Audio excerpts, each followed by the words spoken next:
Japan was a very different experience in the way that it was level in terms of healthcare with Australia, if not more advanced. And after visiting Nepal and coming back and experiencing the healthcare system in Australia, I really was interested in going back and thought, well, I've got the travel bug now, I might as well go to Japan and experience it all while I have the opportunity. So I went to Japan and it was very different, but at the same time very advanced, and there were no cement floors and they all had plenty of blankets on them when they slept at night. And the hospital system over there is very technologically advanced. They do a lot of surgeries with machines and robots, and everything's computer system, everything's just technology over there. It would take so long to learn how to do just one job.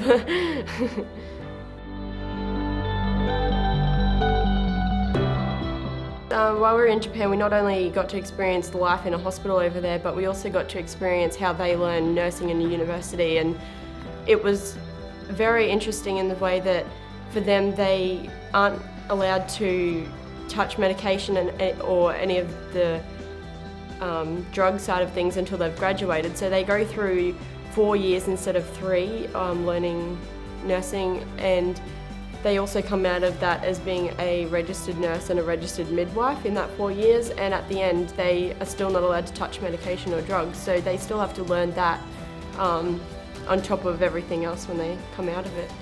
But the university was very, very big, and they had a lot of students there, and they pretty much do a lot of self-directed learning. So they go to uni pretty much 8 till 5 days a week, sometimes 6, and they sit in rooms and teach themselves, and they might have like 1 lecture or 1 hour lecture a day where they can ask questions and interact with their lecturers, but they do a lot of self-directed learning and teach themselves the key elements they need to learn. We showed them what we learn here in Australia, and they showed us how they learn in Japan, so it's really good to have that interaction with the students and see how we learn differently.